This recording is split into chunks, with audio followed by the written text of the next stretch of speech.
서대문 공동체 라디오 서대문 이모저모 천충사랑인의 메인 MC 김득희입니다.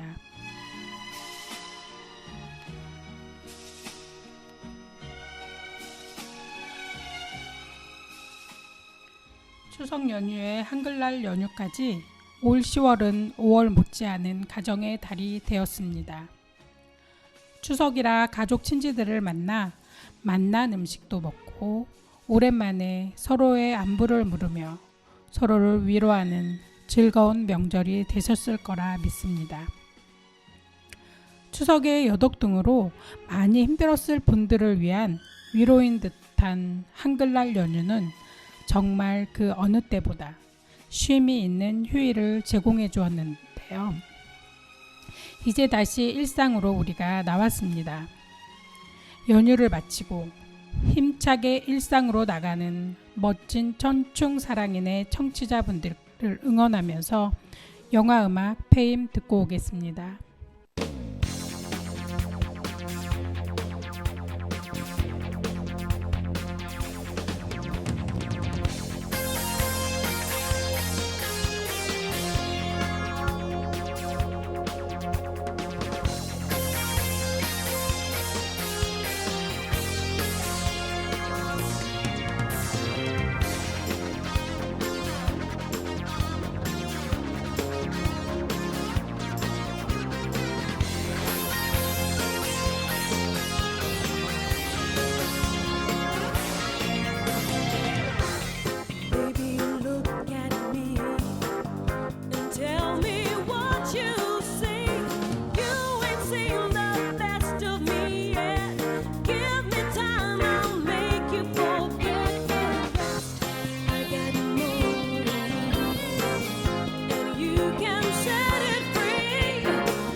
네, 노래 잘 듣고 왔습니다.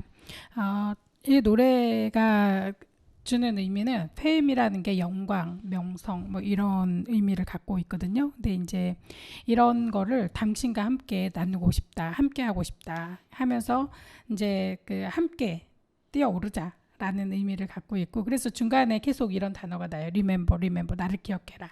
난 너와 함께 너에게 영광을 줄 것이다. 같이 함께 하자. 불꽃처럼 저 하늘을 밝히자.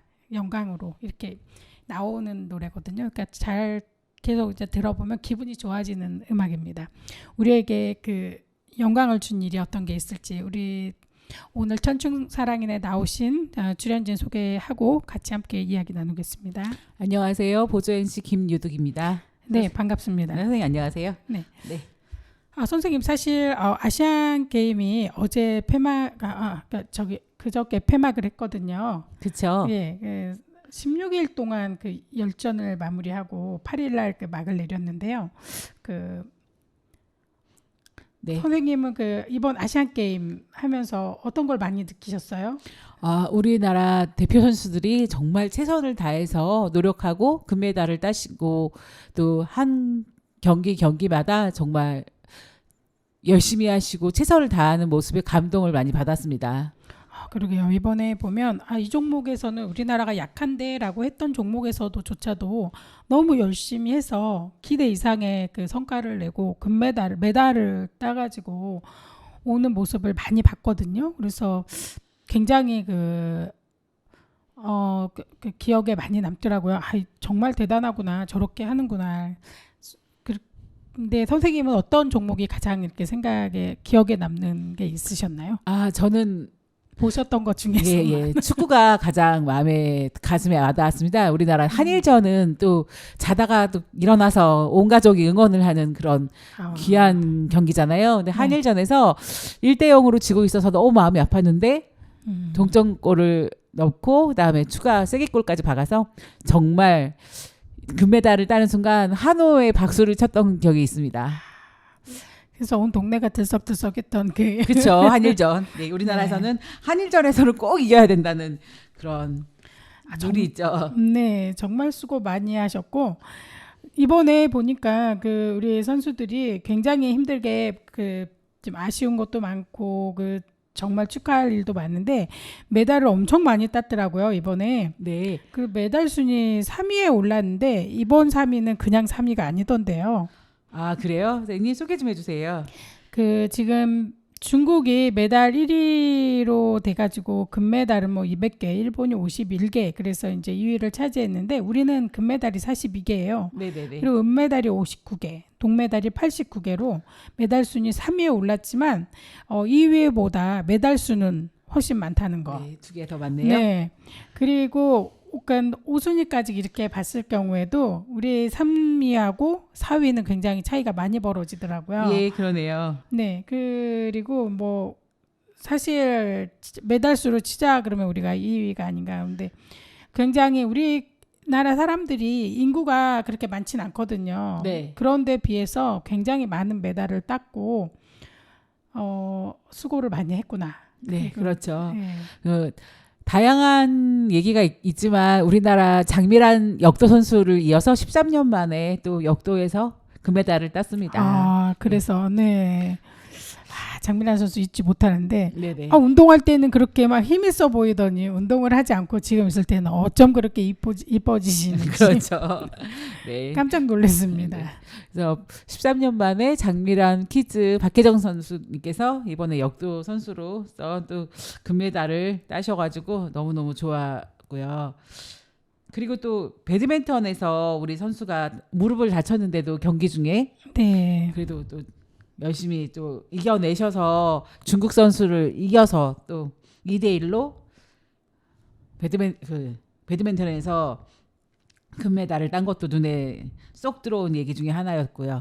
진짜 배드민턴이 기술이 굉장히 발달을 했더라고요. 네네네. 그러니까 그쪽 상대방에서 인도랑 했었던 것 같기도 한데 굉장히 이렇게 기술을 막 쓰는데 네. 그 중간에 그 기술을 막아서 딱 쳐서 이겨내는 거 보고 그래 배드민턴은 저렇게 쳐야 돼. 네, 맞아요. 솔직히 우리가 쉽게 접할 수 있는 운동이잖아요. 그럼에도 불구하고 많이 잘 못하긴 하는데 배워보고 싶은. 그렇죠. 배드민턴이 우리나라가 29년 만에 금메달을 딴 거예요. 네. 예, 그렇죠. 안세영 선수가 무릎을 다쳐서 엄마가 포기하라는 사인을 했었지만 그래도 중국을 꺾고 금메달을 땄는데 그것도 29년 만에 아시안 게임에서 정말 대단한 금메달을 따셨네요. 네, 그게 하루 아침에 나온 기술이 아니더라고요. 그 그쵸. 하는 거 보니까 이거는 그 운이 아니라 100% 실력이라는 거를 알 수가 있겠더라고요. 그렇죠. 우리 선수들이 움직임이 예사롭지 않았어요.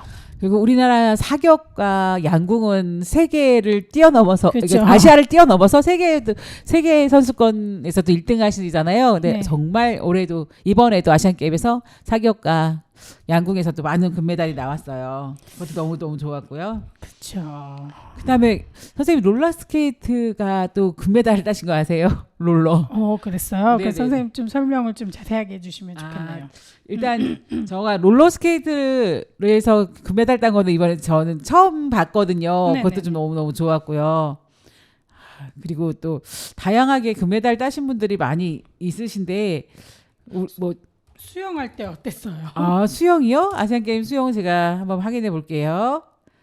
수영도 일단 우리나라에서는 수영을 엄청 잘 하더라고 이번에. 그쵸. 그래서 그 수영 계속 몇 관왕 뭐 1관왕, 2관왕, 3관왕 막 계속 나가는데 네네. 그거 보면서 와 대단하다. 그쵸. 우리나라가 저렇게 예, 우리나라 수영에서도 금메달을 따셨고 네. 김우빈 선수, 그다음에 양궁에서는 임세현 선수, 또 황선우 선수도 있으시네요. 사격, 양궁. 정말 우리나라가 모든 대회에서 정말 많은 금메달이 나오셨네요. 네, 금메달 많이 따서 너무 막 이번에는 그냥 하면은 계속 금메달을 따는 거예요. 그렇죠. 나가기만 하면 따는 거라 정말 대단했어요. 지금 네네. 볼 때마다 우리 따는구나. 결승 나가는구나. 이번에 준결승이야? 그럼 결승 나가겠네. 그러니까요. 우리나라 야구에서도 정말 야구 너무 재밌게 잘하시더라고요. 그래서 정말 2대0으로 이겼잖아요. 대만한테. 그것도 너무 좋았어요. 그러니까 이번에는 진짜 볼만했다. 그쵸, 그리고 우리 볼만했어요. 그거 아주 국민들이 지나가는 말로 계속 하는 말이 국민들은 훌륭한데. 그렇죠. 국민들은 어디에 내놔도 진짜 그 부족함이 없는 그런 게 그런데 막 이렇게 얘기를 하시면서 네, 그 태권도는 우리나라가 제일 잘하잖아요. 그래서 네. 태권도에서도 당연히 금메달이 나오셨고요. 네. 그렇죠. 근대 오정에서도 우리나라 이번에 금메달을 땄어요. 골프도 그렇고 롤러스케이트, 탁구, 뭐 소프트 테니스, 배달이 없는 데가 없는데요. 그렇죠. 거의 다 뭐 메달 없는 데가 없었던 것 같아요. 선생님 바둑에서도 금메달이 나왔습니다. 네. 신진서님이 금메달을 네. 따셨네요. 네. 와, 진짜 우리나라 선수들 그 누구 하나하나 빠지는 데가 없으시네요. 와, 멋지세요. 그러니까 뭐 안 받은 그게 없고 기록도 막 다 새로 막 이렇게 갈아엎으셨네요. 하고. 그래서 참 자, 이렇게 우리나라 선수들을 메달이 42개의 메달을 다 하나하나 금메달, 동메달, 금운동 모든 선수들의 이름을 하나하나 열거할 수는 없지만 이 선수들이 열심히 노력하셔가지고 만들어낸 일궈낸 성과는 정말 박수를 보내드려야 될 것 같아요. 네, 정말요. 총 190개나 땄어요. 네네. 네, 정말 이거는 1등에 버금간다고 볼 수 있을 정도로 굉장히 많이 딴 거거든요. 진짜 솔직히 인구가 우리가 별로 안 되잖아요. 그렇게 많은 인구가 아니고 계속 인구가 줄어드는 그쵸. 상황인데 이 적은 사람들 중에서 이렇게 훌륭한 사람들이 많이 나온다는 거는 굉장히 국민들이 지금은 에너지가 넘치고 뭐든지 하면 좀 끈기 있게 그다음에 뭐 우리나라에 가지고 태어난 뭐 강인함이 있어서 모든 대회에서 그리고 실전에 강하다 그러나요? 그렇죠. 그러니까, 우리나라 네. 사람은 실전에 강하죠. 연습을 정말 피나는 노력을 해서 연습을 하시고요. 그 많은 운동선수 중에서 대표 선수가 되기 위해 너무나 많은 노력을 하신 것도 알고 있고요. 네. 아. 진짜 뭐 우리 뭐 마라톤에서도 마라톤 수영에서도 따고 뭐 주짓수 여기에서도 땄네요 메달을. 아, 많이. 그래요? 진짜 은메달 따고. 예. 우리나라 선수들 모두가 진짜 한 마음 한 뜻으로 정말 응원해드리고 박수를 쳐드리고 싶습니다. 이렇게 네. 힘든 시국에 이렇게 많은 분들이 금메달을 따시고 우리 나라 위상을 높게 해주시는 게 너무너무 좋은 것 같아요. 네, 뭐 핸드볼 뭐 안 딴 데가 없어요. 뭐 세상 저는 잘 모르는 뭐 종목도 있는데 그렇죠. 여러 가지 종목에서도 많이 따고 참 진짜 우리나라 국민들이 요즘에 TV 볼만 했을 것 같아요. TV를 키면 나와서 메달을 따고 결승에 들어가시고 하는 모습이 정말 TV 채널을 틀었을 때 너무너무 볼거리가 많아서 너무 좋았던 것 같아요. 아 근데 지금 복싱도 아시아 게임 종목에 들어가 있고 네네. 그다음에 뭐 그 선생님이 들어봤는지 모르겠는데 뭐 컴퓨터로 이렇게 하는 게임이요. 왜 롤게임. e스포츠 뭐 이런 것도 네네네네. 있고 여러 가지. 그래서 요즘에 그런 말이 있잖아요. 애들 게임을 못하게 하는 걸 후회한다. 막 그런 말도 있어요. 왜냐면 이 e스포츠가 아이들이 하는 롤 게임이거든요. 근데 거기서 금메달을 따갖고 왔어요. 그래서 그 얘기도 있더라고요. 이게 그 어떤 분들은 뭐 이게 운동이 아니지 않냐라고도 네네네. 얘기하는데 이제 그게 그 아시안 게임 종목으로 들어갔다는 건 인정을 받았다는 거 아닌가 생각이 드는데 그렇죠. 그거에서도 우리나라 그 선수들이 1등을 하고 참 뭐 여러 가지 그 이번 아시안 게임으로 인해서 종목을 더 많이 알게 됐고 종목이 굉장히 많이 늘어난 것 같더라고요. 그러니까요. 그렇죠. 많은 종목이 있는 것 같고요. 네, 그 그 예전하고 다르게 네네. 종목이 훨씬 많아진 것 같아요. 종목도 많아졌는데 우리 아이들을 어릴 때부터 너 공부해 할 게 아니라 뭐 잘하는 게 있으면 열심히 해 하고 밀어줘야 되는 것 같아요. 그렇죠, 좀 더. 그렇죠. 구체적으로 이런 게 있으니까 좀 더 열심히 해봐. 게임도 못하게 하고 하는 게 아니라 열심히 해봐. 이렇게 해야 되는 시대가 온 것 같아요. 그러니까요. 이런 거를 이렇게 다 뭉쳐가지고 우리가 신청곡이 들어온 게 있는데요. 문유리 선생님이 그 이연서의 조금 느린 아이 듣고 싶다고 했는데 이 노래가 우리 아이들에게 응원을 해주는 노래 같은 느낌이 들더라고요. 우리 함께 듣고 와서 또 재밌는 얘기 나누겠습니다.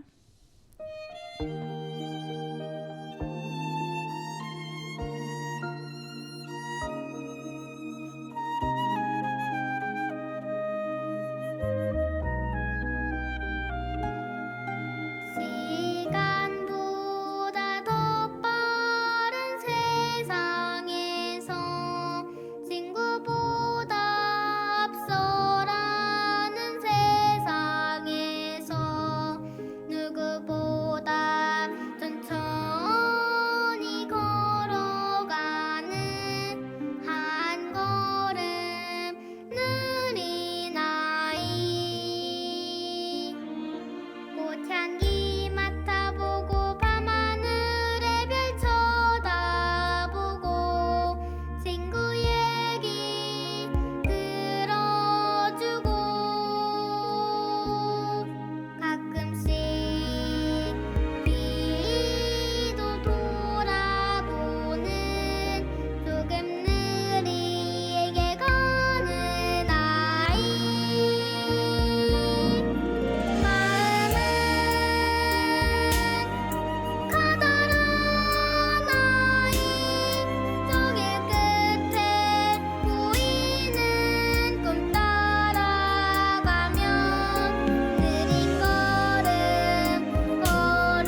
잘 듣고 왔습니다. 지금 이제 얘기를 하려다 보니 계속 우리 자랑만 하는 것 같은 느낌이 듭니다만, 선생님 그 10월 9일이 어떤 날이었는지 아시는지요? 네, 한글날입니다. 네, 한글은 정말 우리나라에서 직접 만들었는데 네. 다른 나라 말 같은 경우에 예를 들어 영어라 그러면 영어를 쓰는 여러 나라가 있지만 그거는 그 여러 나라에서 만든 게 아니잖아요. 그렇죠. 그러니까 서로 이렇게 공유하는 공통 언어로 이렇게 사용을 하고 있지만 정말 한글은 우리나라에서 그 어떤 분이 직접 세종대왕님께서 훈민정음을 네, 펼쳐내신 거죠. 만드셨는데 네. 정말 이게 애민정신, 그 국민들을 사랑하는 마음으로 마음 하나에서 시작해서 이 한글을 만들었다는 자체만으로도 정말 대단하다라는 생각이 들거든요. 예, 그렇죠. 그때도 물론 우리가 언어가 없었던 게 아니에요. 우리도 말을 하고 살았죠. 그러니까 네. 한국말을 하고 살았던 거죠. 그러니까 그 조선 말일 수도 있죠. 그때는. 근데 이제 우리는 계속 언어를 사용하고 있었고, 하지만 이게 글이라는 게 만들어졌다는 거는 굉장히 큰 차이가 있거든요. 네. 그러니까 문자로 남긴다는 거는, 그러니까 말은 이렇게 한 번 하면 흘러가서 없어지는 거지만 문자로 남아서 글이 되고 신문이 되고 이렇게 전달을 하게 되면 이게 굉장히 큰 파급력을 주고 사람들한테 이해도를 굉장히, 그러니까 어디서 말이 나왔는데 말이 와전됐다는 말 들어볼 예, 수 있고, 그렇죠. 그다음에 작은 말이 커다랗게 됐다 막 이렇게 되는 게 네. 굉장히 많잖아요. 그런 그렇죠. 것처럼 그러니까 언어가 글자가 만들어져서 이게 전달이 되면은 원하는 내용이 거의 다 100%는 아닐 수도 있지만 거의 다 전달이 된다고 보면 되거든요. 굉장히 이 언어라는 게 중요한 거고 백성들한테도 굉장히 도움이 많이 되는 건데 문명이 엄청 크게 발달할 수 있는 게 언어거든요. 네.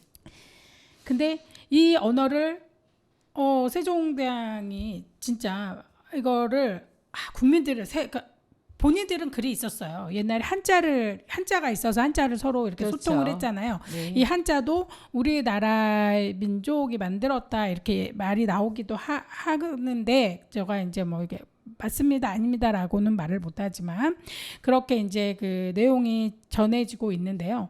이 한글 같은 경우에는 그런 이렇게 한자가 굉장히 쓰기가 힘들어요. 그러니까 네.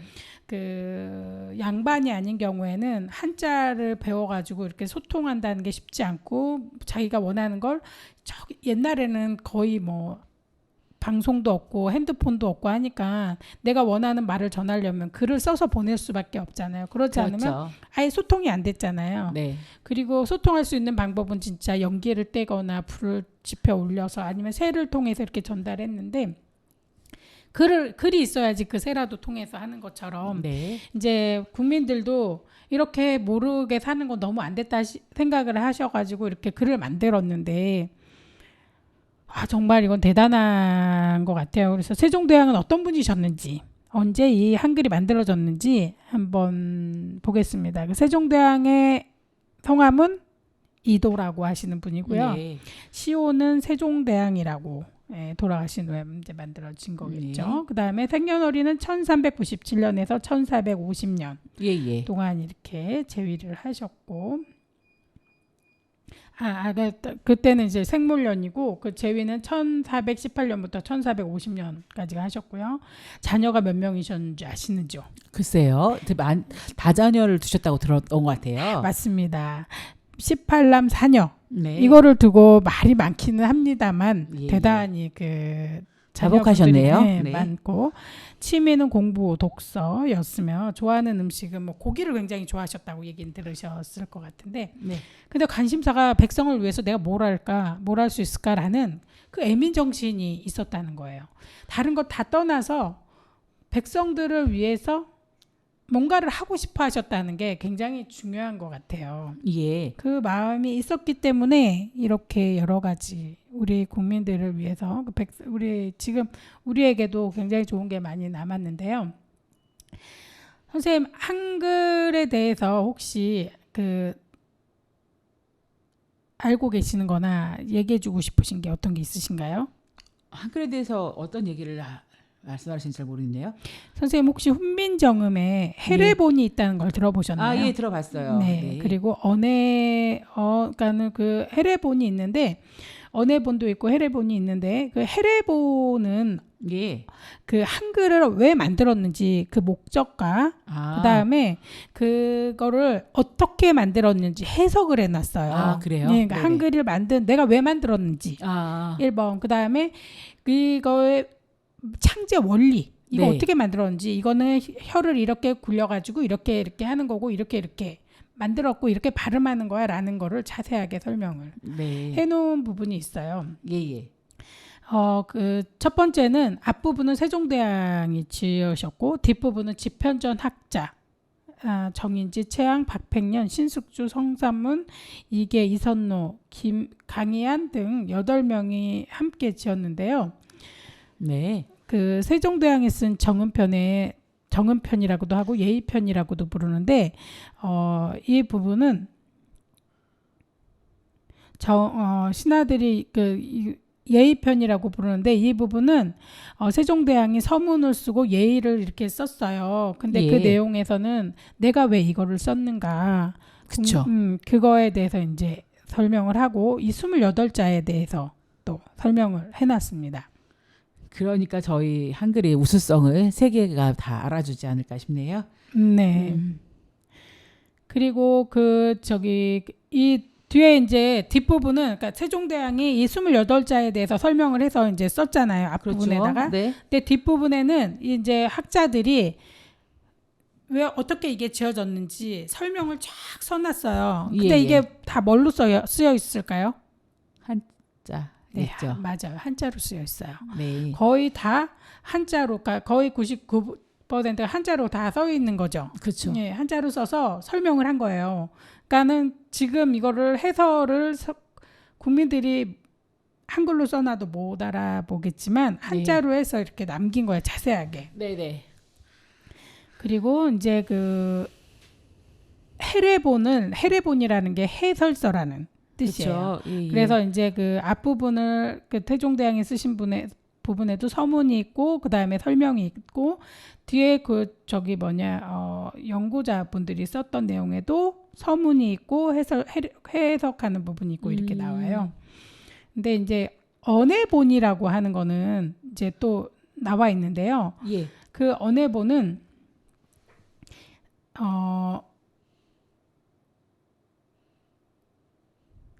그 선생님 이 말을 들어보셨을 것 같은데 내용이 그 나란 말씀이 둥기게 달아 이 내용 아세요? 아, 네. 그렇죠. 네.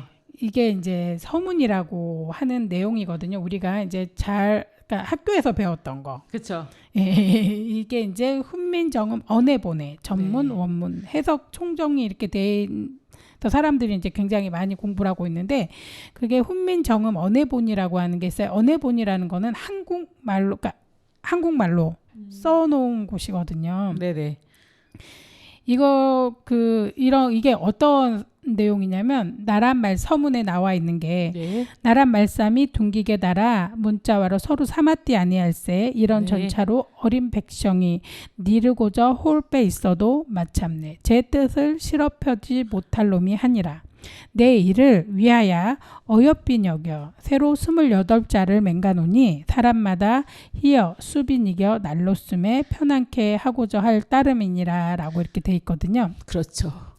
이 내용이 둥기게 달아라는 말이 중국이라는 말도 있지만 그냥 한자와 서로 이렇게 한자가 돼 있어서 네. 서로 이렇게 대화가 힘드니까 그렇죠. 그러니까 이걸로 백성들이 말하고자 하는 게 있어도 제 뜻을 잘 펴내지 못하는 게 참 안 됐다. 그래서 이거를 내가 가엾게 여겨. 어여삐 여기다는 말이 예. 가엾게 여기다는 말이에요. 네네네. 그래서 내가 새로 28자를 만들어서 네. 사람마다 쉽게 익혀서 편안하게 하고자 한다라고 해서 이제 이렇게 그 세종대왕께서 이렇게 써놓은 거를 또 언해본으로 이렇게 나와 있거든요. 선생님이 이거를 보시면서 이 한글을 보면서 한글 배우기 어려웠었나요? 아니요. 그렇게 우리나라 사람들이 각야, 격여, 고교 그렇게 나오는 그걸 보면서 배웠는데 듣고 말하고 듣고 쓰기가 되게 편했던 것 같아요. 이게 어렵지 않았어요. 선생님 하루 만에 배우는 아이들도 굉장히 많았고 옛날에 선생님 기억나시는지 몰라도 초등학교 들어가기 전에 옛날에 엄청 생활이 바빴잖아요. 그렇죠. 엄마들이 한글 가르쳐주기 쉬웠나요? 아니요, 쉽지 어려웠을 않았죠. 것 같아요. 그래서 그냥 기억 니은 디귿 리을 미음 비읍 시오 디응 찌읒 그래서 히읗까지 딱 써놓고 이거 외워라. 그다음에 그렇죠. 아야 어여 이렇게 써주고 이거 외워라. 이거 네. 붙이면 이렇게 발음된다. 아, 라고 맞아요. 기억이 하루가 나네요. 이틀 정도 가르쳐주고 네네. 끝냈던 경우가 굉장히 많았었어요. 음. 그리고 초등학교 입학하지 않으셨나요? 아, 맞아요. 그 기억이 나네요. 네, 조금 이렇게 우리가 받침을 많이 틀리고 힘들었던 기억은 조금씩 있긴 하지만 그래도 이렇게 해서 정말 뭐 일주일 안에 배워서 학교를 가기도 많이 했거든요. 네, 그렇죠. 저희 집 요즘 애들은 뭐 한글 떼기 뭐 그런 것도 많이 나오고 스티커 붙여가면서 한글을 배우고 통문자를 배우고 하고 있지만 예전에는 정말 엄마가 가르쳐 주신 각야격여 썼던 것 같고 아야 어여 그렇게 해서 대화는 잘 통하지만 글로 쓰기가 힘들었고 받아쓰기가 힘들었었던 기억이 나네요. 네, 진짜 한글이 살짝은 이 받침이 있어서 어려운 발음도 있고 또 뭔가 두음 법칙 무슨 법칙이 굉장히 많잖아요. 연음 그렇죠. 법칙 이러다 보니까 발음도 우리가 이게 맞나? 이렇게 읽는 거 아니야라고 헷갈리는 경우가 사실은 많이 있기는 해요. 하지만 정말 다른 언어에 지금 뭐 영어도 배워보고 뭐 다른 나라 말 배워보면 우리나라 말처럼 쉬웠던 게 없었던 것 같은 느낌이 듭니다. 맞아요, 맞아. 네, 이렇게 재밌는 한글에 대해서 좀 더 이야기 나누게 또 신청곡 들어온 거 한 곡만 듣고 이야기 나누겠습니다. 윤웅섭 님이 신청해 주신 박강수의 가을은 참 이쁘다 듣고 오겠습니다.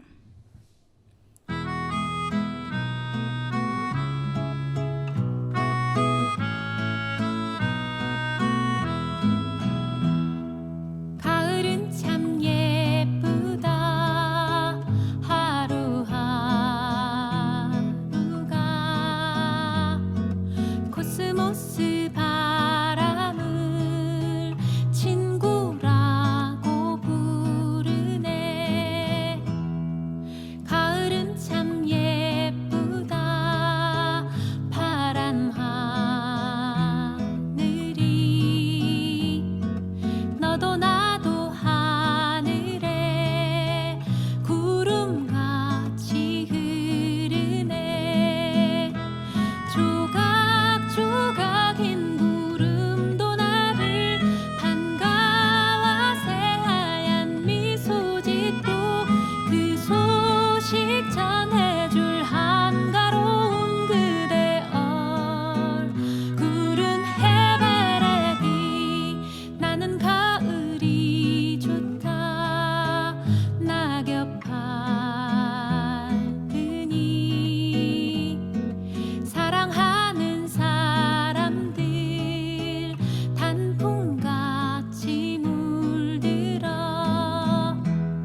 이 노래를 들으니까 가을이 정말 이쁘게 느껴지네요. 네. 우리 한글이 선생님, 제가 아까 얘기했던 것 중에 하나가 그 문자가 있었을 때하고 문자가 없었을 때하고가 굉장히 큰 차이가 있다고 했는데요. 네. 선생님 혹시 선사 시대를 기억하시나요? 우리가 그 신석기 시대, 구석기 시대 이런 말 들어본 적 있으세요? 예, 그럼요. 학교 수업 시간에 열심히 공부할 때 들었죠. 네, 이게 그 선사 시대라고 하는 게 우리가 얘기 들어보면은 선사 시대가 있고 역사 시대가 있거든요. 이게 네. 선사 시대라고 하는 하는 거는 글씨가 아무것도 없었을 때, 문자를 사용하지 않았을 때를 선사 시대라고 하고요. 역사 시대는 문자가 있어서 글로 남기던지 뭐 그러니까 이렇게 우리가 문자를 사용했을 때를 역사 시대라고 하거든요. 네. 그래서 선사 시대에는 문자를 사용하지 못했던 구석기와 신석기가 있고 역사 시대, 그러니까 우리가 문자를 써서 역사를 남기잖아요. 그래서 네네. 역사 시대라고 이렇게 부르거든요. 그래서 우리가 최초에는 구석기고 그 다음에 새로운 돌멩이도 이렇게 갈아서 쓰고 이렇게 했었을 때를 신석기라고 하고, 네. 그냥 무조건 있는 대로 있는 돌 주워다가 쓴다든지 그냥 깨가지고 쓰는 뗀석기 이런 때는 구석기라고 부르지만, 그 돌을 갖다가 이렇게 뭐 갈고 이쁘게 만들어서 이렇게 살고 이럴 때를 이제 또 우리가 신석기라고 해서 석기를 또 다르게 만들어서 사용했다라고 얘기를 하는데, 우린 청동기 시대부터 예. 굉장히 오래전부터 우리는 문자를 사용했어요. 청동기 시대, 그다음에 철기 시대, 이때 문자를 다 사용했거든요. 예, 예. 근데 이렇게 역사를 바꾸는 굉장히 그러니까 옛날 기록은 아무것도 남아 있는 거예요. 구전되거나 벽에 그림 그려져 있는 거 있잖아요. 예, 선사 예, 시대 예, 때는 봤어요. 이것밖에 네. 없지만, 역사 시대로 가면서 무궁무진한 우리의 과거의 그 역사로 인해서 그 사람들의 삶과 그 다음에 문화가 다 전달이 되거든요. 그렇죠. 그런데 이런 훌륭한 그 한글이 만들어진 거에 대해서 좀 더 궁금하고 자세하게 알고 싶은 부분이 있는데, 혹시 선생님 한글날이 언제 제정됐는지 아시나요? 예, 우리나라는 훈민정음 곧 오늘의 한글을 창제해서 세상에 펴낸 것을 기념하고, 우리 글자 한글의 우수성을 기리기 위한 국경일은 1926년 음력 9월 29일 날 지정했습니다. 그날을 그때부터 한글날이 지정됐네요. 각야날로 그 시초이며 1928년 한글날로 제정되었습니다. 강복 후 양력 10월 9일로 확정되었으며 2006년에 국경일로 지정됐습니다. 그렇군요. 네. 그리고 우리 한글이 1997년 10월 유네스코 세계 기록 유산에도 등재가 되어 있습니다. 그 세종실록에 보면 1446년도에 그 음력 9월 29일 날 그 기록에 보면 훈민정음이 9월 중이 반포된 걸로 이렇게 추정돼서 나오는데, 네. 그때 그 1446년도에 만들어져서 이렇게 반포되고 이렇게 된 것 같아요. 네, 네. 예. 선생님 말씀하신 것 중에서 한글을 각야글이라고도 불렀다고 하는데, 선생님이 아까 각야의 날이라고 하셨잖아요. 네, 예. 그런 거 보니까 지금은 한글이라고 하지만 그때는 한국에서 쓰는 말은 두 가지였잖아요. 그 문자가, 그러니까 네, 그렇죠. 한자도 있고 이렇게 하니까 얘는 각야글이다. 네, 각야날. 네, 가가격여 하니까. 네, 그렇죠. 굉장히 재밌는데요. 이거 각야글 이거 괜찮은 것 같은데요. 선생님 어떠세요? 그렇죠. 우리 각야, 재밌는데요? 격여, 나나, 너녀 하면서 배웠었던 거죠. 그러니까 각야글이 한글보다도 더 좀 뭐라 그러지? 귀엽게 다가오는데요. 그러게요. 애기들도 발음할 수 있는. 네, 그렇죠. 어디나 그 도서관이나 아니면 뭐 마트에 가도 아이들을 위한 가가글을 판매하잖아요. 네. 벽에다 붙이는 가가, 격여, 고교, 나나 그런 거. 우리 예, 그게 각야결의 글의 시초인가 보네요. 각야글 좋습니다. 네, 맞아요. 재밌네요. 그 선생님 한글날이 공휴일로 만들어진 게 언제부터인지 아세요? 아까 제가 국경일이라고 말씀드리지 않았었나요? 네, 국경일로 된 게 1945년도부터잖아요. 강복하고 나서 바로 그냥 공휴일로 지정을 했는데요. 그렇죠. 너무 좋은 것 같아요. 예. 이번 휴일은 정말 올해 10월은 정말 휴일이 엄청 많네요. 네, 와. 많이 들어서 정말 편하게 쉬었습니다. 예. 근데 한글날이 끝나고 나서부터는 쉬는 날이 없이 이제 열심히 일해야 되는 때가 됐죠. 그러네요. 지금 이제 11월 달력을 보고 나서는 좀 아쉬움이 많이 남죠. 네, 그러니까 일을 진짜 열심히 해야 되겠구나. 네. 라는 생각이 많이 들더라고요. 근데 선생님 그러니까는 선생님은 생각을 하시고 계시는지 모르겠지만 추석 지나서 설날은 그렇게 멀지 않거든요.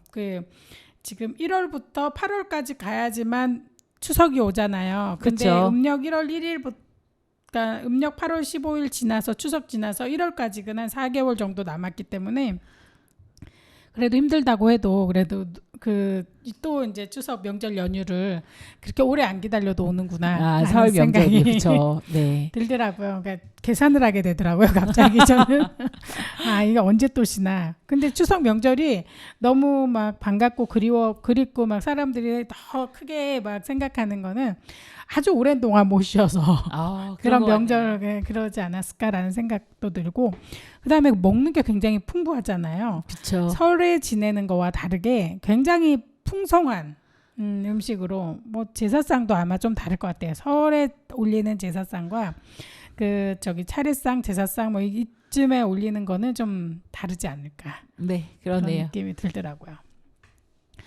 이번 지금 이제 벌써 선생님 가을이 왔는데 아까 가을이 참 좋다라는 노래를 들으면서 가을에는 무언가를 해야 될 것 같은 느낌이 많이 드네요. 네네. 선생님은 가을이 되면 어떤 걸 제일 많이 해보고 싶으세요?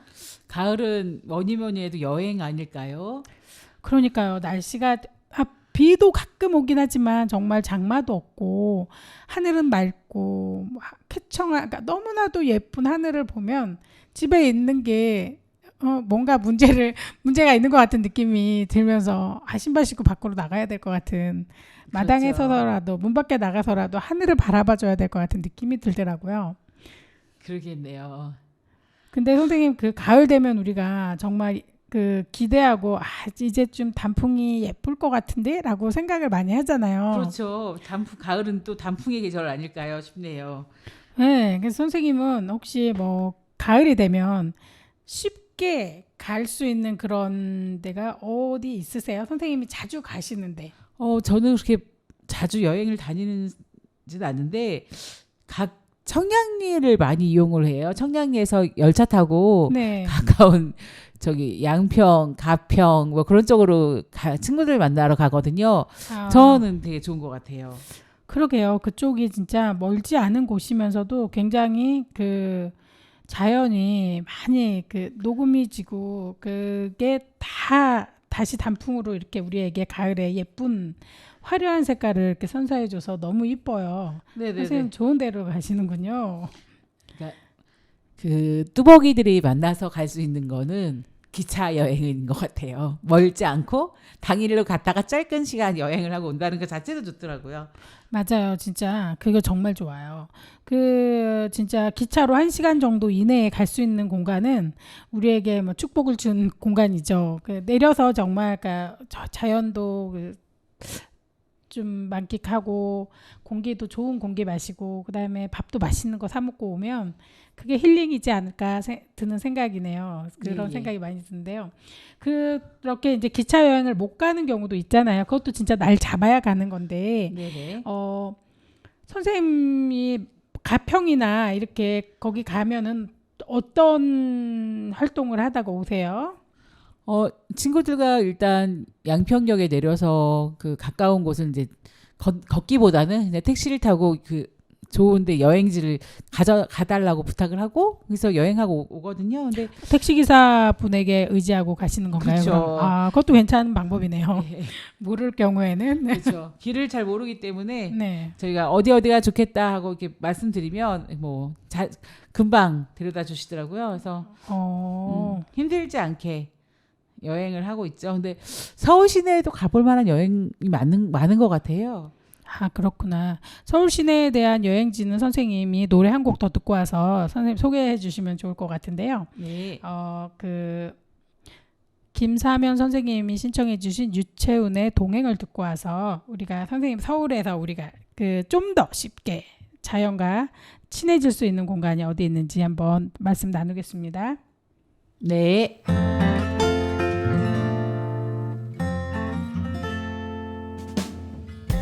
푸르게 선명한 밤 돌아보면 어김없이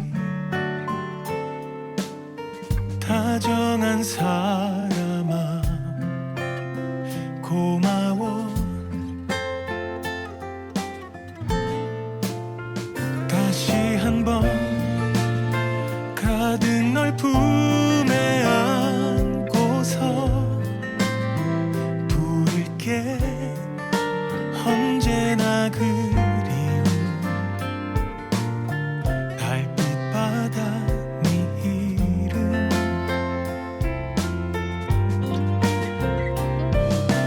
너와 걷고 싶다.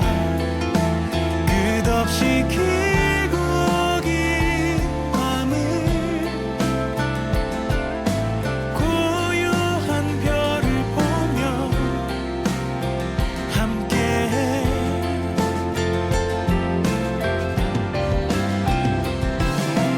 너와 부르고 싶다. 별빛이 찬란한 꿈에 행복한 우리들의 노래.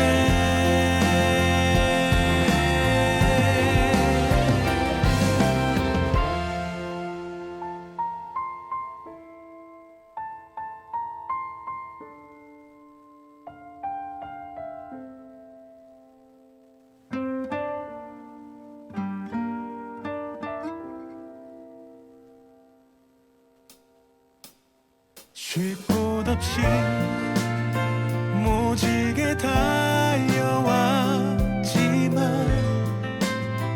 맘속에 언제나 다정한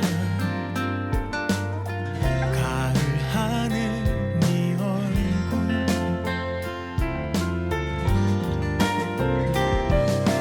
너와 걷고 싶다.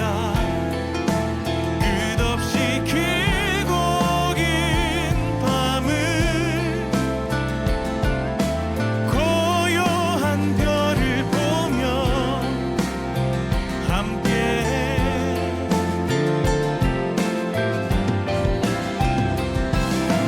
너와 부르고 싶다.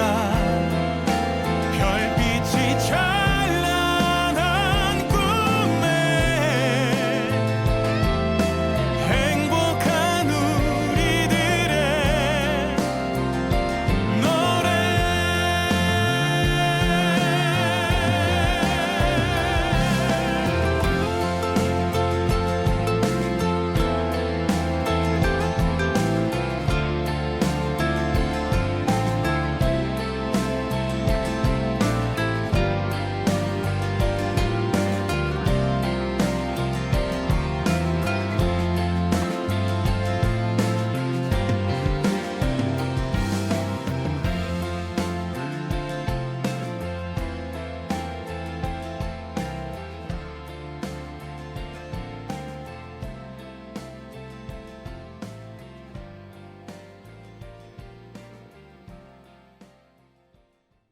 네, 노래 잘 듣고 왔습니다.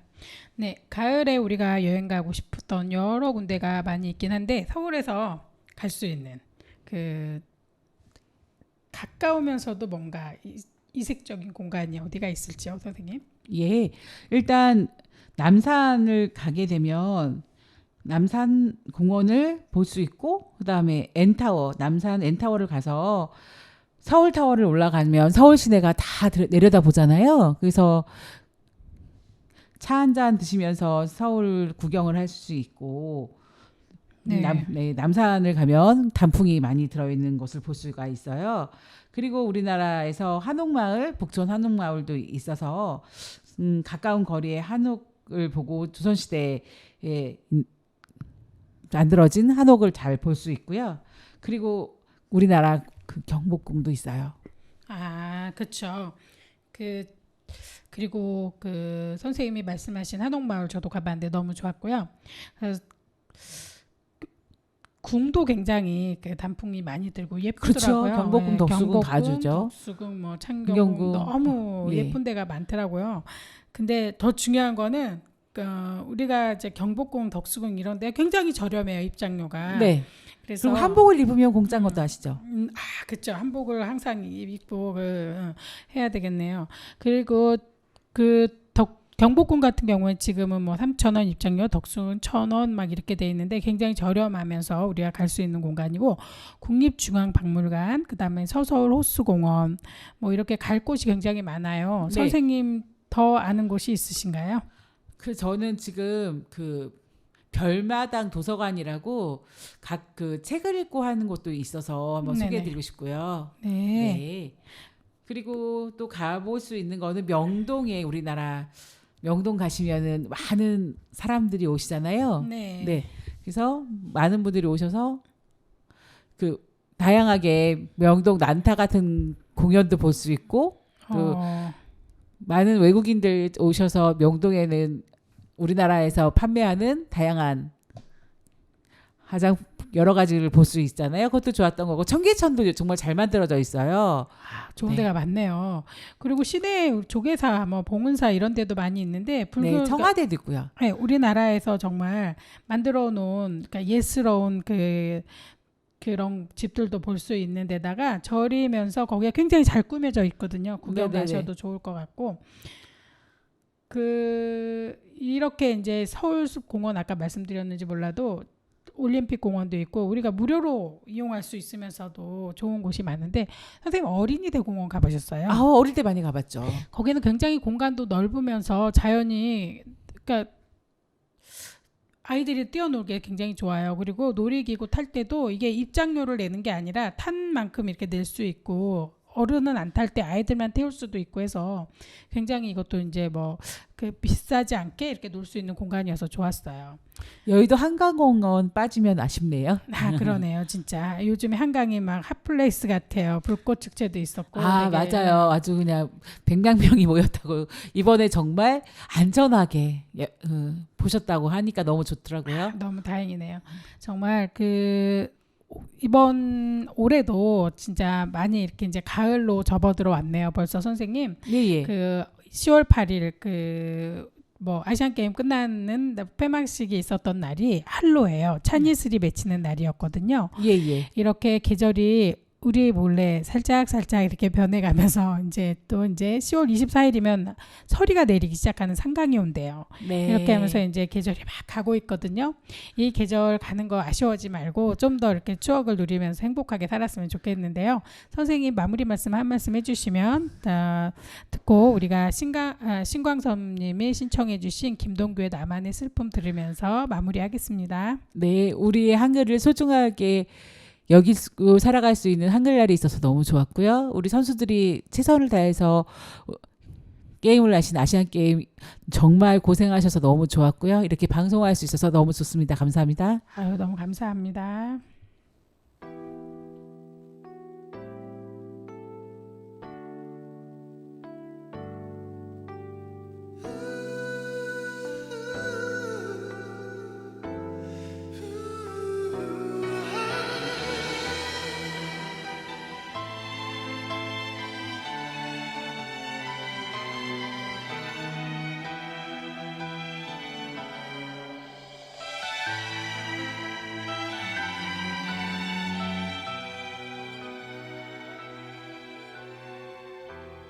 내 소식 그녀가 들을 때쯤에 난 아마 세상 어디도 없겠지. 친구야, 내게 허락된 시간이 이젠 다 되어가나 봐. 알리지 말아줘.